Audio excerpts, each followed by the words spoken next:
Alright, Shalom Lakah. I want to give all praises to Heavenly Father Yahweh.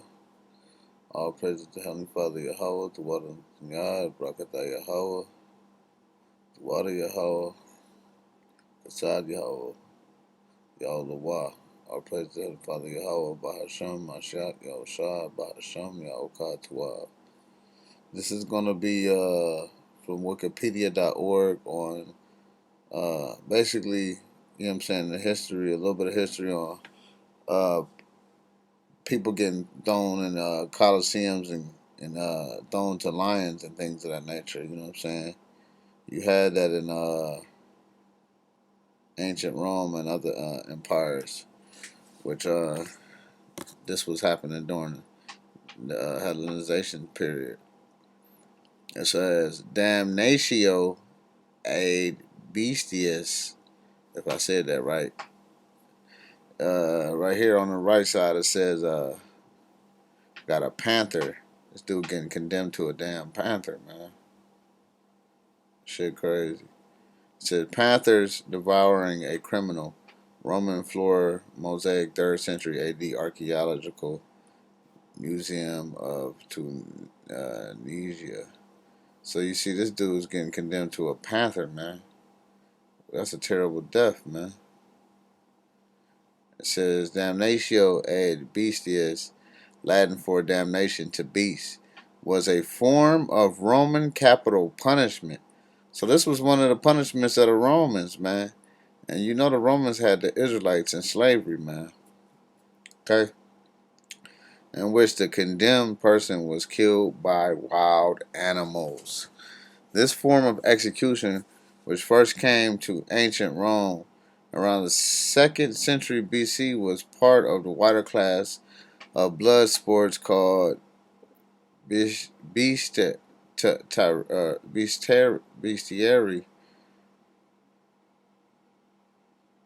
bestiary, however you say that. The act of damnatio ad bestias was considered entertainment for the people of Rome. Killing by wild animals such as lions formed part of an inaugural games of the Flavian Amphitheatre in 80 AD between the 1st to 3rd century AD. This penalty was mainly applied to the worst criminals, slaves, and early Christians. All right, so this was what they was doing to brothers that followed the Mashiach Yahushua. Okay,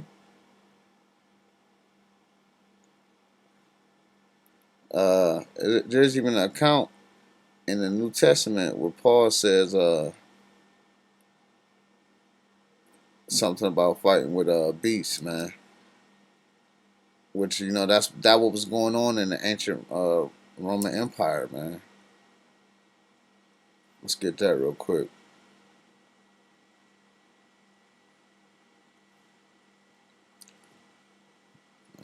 So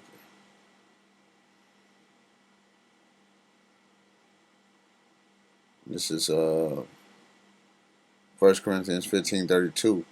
If after the manner of man I have fought with beasts at Ephesus, what advantage it me if the dead rise not? Let us eat and drink, for tomorrow we die. You know what I'm saying? So back then they were fighting with beasts, man. And when you look it up, even in the blue letter, it says the same thing, man. Like a gladiator.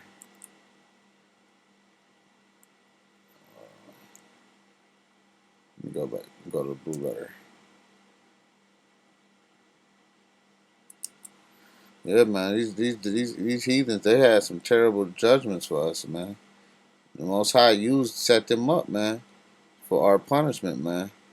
Okay, we were cast into the pit, man, with Satan, man.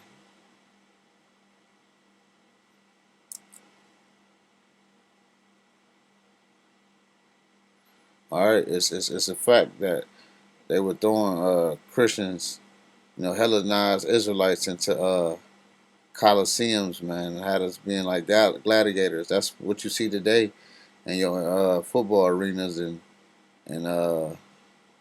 things of that nature. That all come from ancient Rome. This is 1 Corinthians 15:32. If after the manner of man I have fought with beasts at Ephesus, which is Ephesians, which let's look up this word fought. Dari o Makio. It says to fight with beasts, to fight with wild beasts, to be a beast fighter in a gladiatorial show, to encounter furious men, fight with wild beasts. These words some take literally, supposing that Paul was condemned to fight with wild beasts. Others explain them tropically of a fierce contest with brutal and ferocious men. Either way it go, you had Israelites getting condemned to animals, man, to be fed to animals. Also, there's an account of in this pseudepigrapha book. We know pseudepigrapha means fake or whatever. A Jewish pseudepigrapha about it's actually an account about Paul getting condemned to lions, man. You brothers can look this up. I'm not saying that it's real or anything like that, but it's an account basically how Paul was supposed to be condemned to the lion, but it goes into some mythology, which I mean, who's to say? I can't say if the Most High would do that or not do that in this book, but because Most High can do all things, but in this book it go crazy. It talk about how Paul was saved by a lion, and he was delivered in the stadium with Paul and Thecla. It goes to page 446. I'm gonna go to it. This is pseudepigrapha for Yasha'Allah, so don't get simple. Okay, because you can look it up. They got something called the Acts of Paul and Thecla.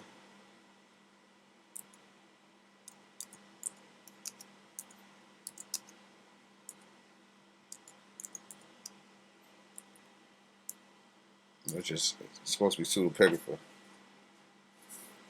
But here we go. This is from page 445.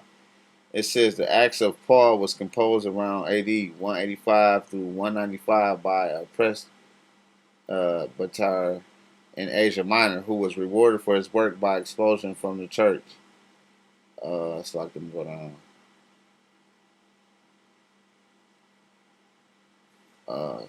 It's like it.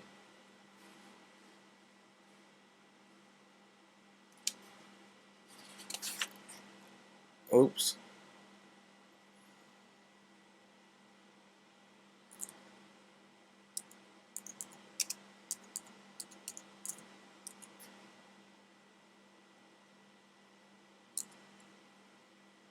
Get my cord for battery die.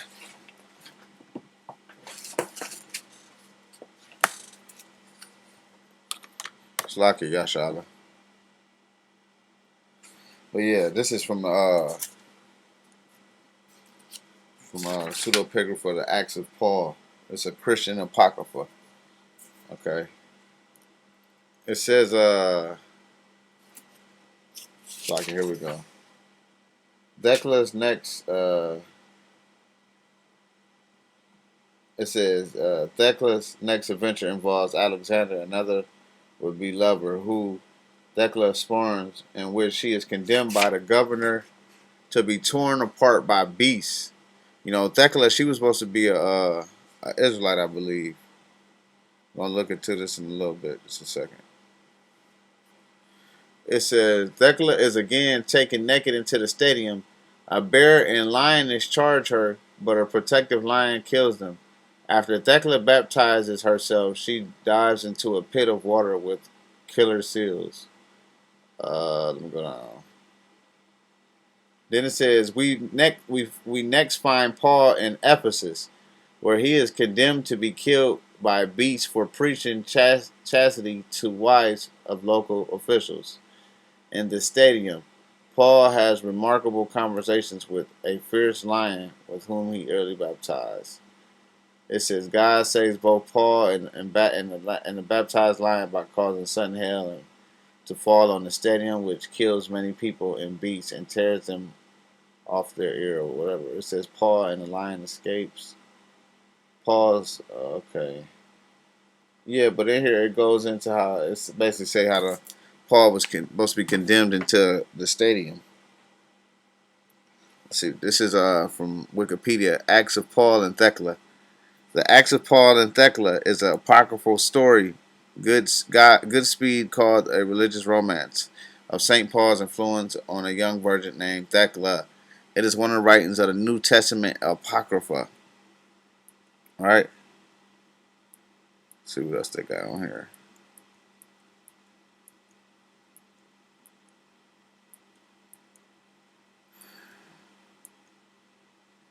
Oh yeah, it go wild on here on this book. This book go crazy. It says Paul is given a physical description that may reflect oral tradition in the Syrian text. He was a man of middling size, and his hair was scanty. His legs were a little crooked. His knees were projecting, and he had large eyes, and his eyebrows met, and his nose was somewhat long, and he was full of grace and mercy. You know, this pretty silly though right here. But I wanted to see the part where it talk about how he was supposed to be condemned to beast. This here go right here. This is it says Thecla was tied to a fierce lioness and paraded through the city. She was then stripped and thrown to beasts, which were provided by Alexander. The women of the city again protested against the injustice. Thecla was protected from death first by the lions who fought off the other beasts.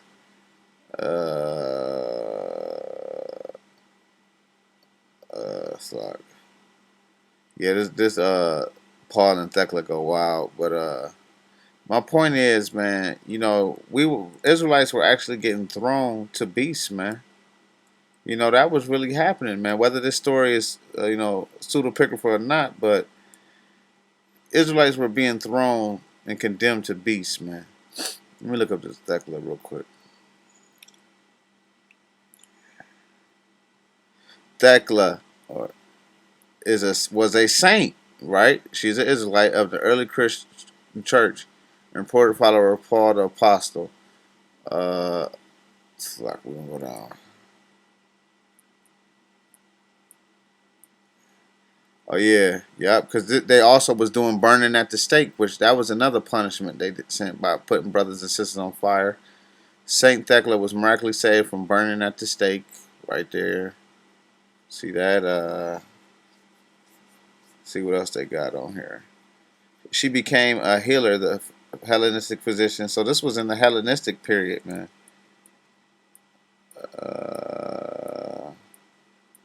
I know it got to be the part where it's talking about getting down to the lions or whatever. Well, we just read it anyways. You know what I'm saying? Talking about how they was getting condemned to beasts. Let me see if I go down here and find it again.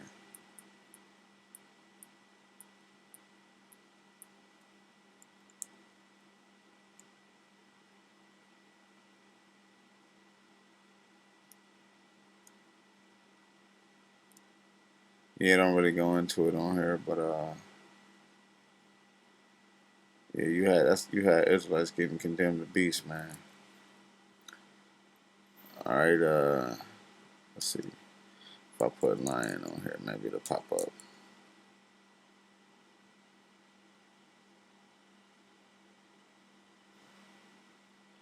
Talking about the lion licking the feet of Thecla. Paul condemned to the lion. Slack Yashal. I'm gonna just I ain't gonna worry about that because that's pseudepigrapher anyways. But we're gonna keep it going. It says Damnatio ad bestias. Uh, it says this penalty was mainly applied to the worst criminals, slaves, and early Christians. Then they got it in Asia.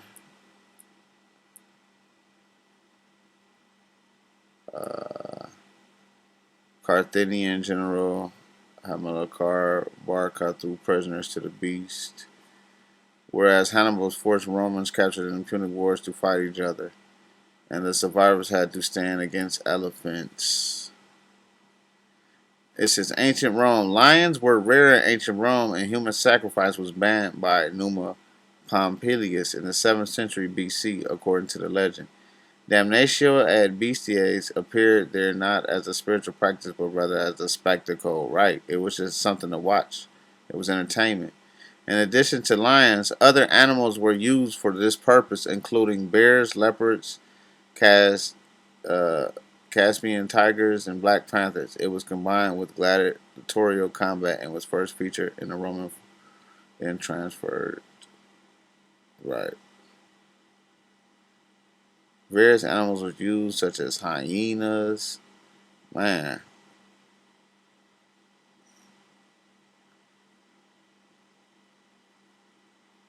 the fighters were released into the arena dressed in a tunic and armed only with a spear. They were sometimes assisted by venators who used bows, spears, and whips. Such group fights were not human execution, but rather stage animal fighting and hunting. Various animals were used, such as hyena, elephant, wild boar, buffalo, bears, lions, tigers, wolves, leopards. You know, like this man, but this man ain't the devil though, man. This is crazy. Here we got one right here. What's this? What's going on with this lady? What it say? Christian rice shows the punishment of a Roman woman who had converted to Christianity at the Emperor Nero's wish. The woman, like mythological Doris, was tied to a bull and dragged around the arena. Damn. This man is fierce, man. Would it say they are terrible?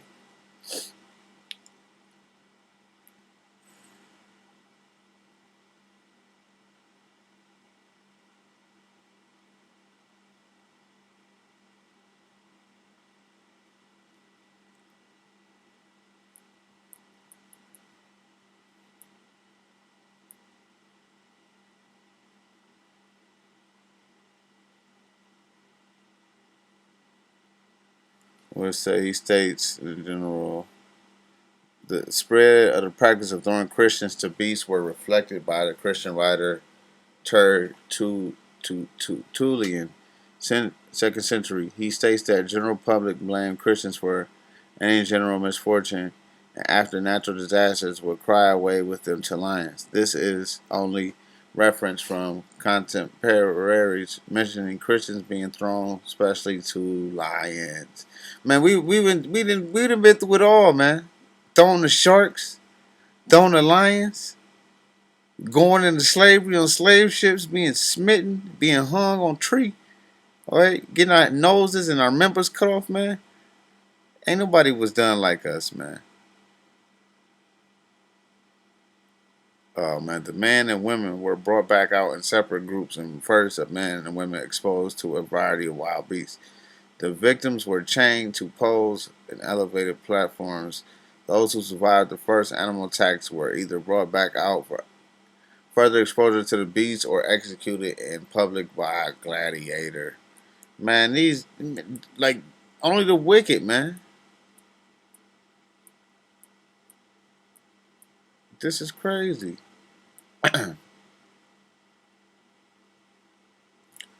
What it say? Those who kidnap children for ransom, according to the law of 315 by Emperor Constantine the Great, were either thrown to beasts or beheaded.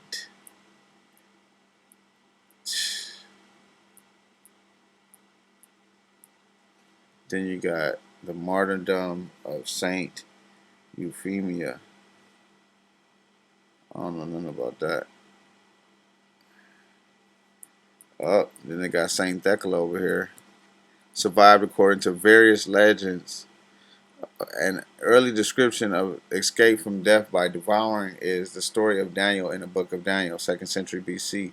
The Greek writer Apion, 1st century AD, tells the story of a slave, Andronicles, during Caligula's rule, who was caught after fleeing his master and thrown to a lion. The lion spared him, and Androcles explained by saying that he pulled a thorn from the paw of the very same lion when hiding in Africa, and the lion remembered him. Wow. Paul, according to the Apocrypha, immediate religion is based on his note when I fought with beasts at Ephesus, 1 Corinthians 15:32. Thecla, according to the apocryphal story of Acts of Paul and Thecla, man. And then it says, and Dodo escape is reported in the biography of Emperor Gallienus. A man was caught after selling the emperor's wife glass instead of gems, and then sentenced him to face lions and ordered that a capon rather than a lion be led into the arena. So this is what they was doing, the Israelites, man. We were ones being afflicted. Saint Thecla and the wild beasts, probably from Egypt, 5th century A.D. And you had the Ptolemaic and Seleucid empires and all those Hellenistic empires, man. Okay, Macedonian empires, man. All this shit, man. Just heathen. Then you got this guy supposedly pulling a thorn from a lion. But yeah, man. That's what they was doing to us. Giving us over to wild beast. Like we just wild beast. Damnatio ad bestias. Latin for damnation of beasts. Okay? And this is a scripture that talk about the Most High giving brothers carcass up to the beasts of the earth, man. Alright, so Shalom Kyle. Praise Damnatio, Kyle,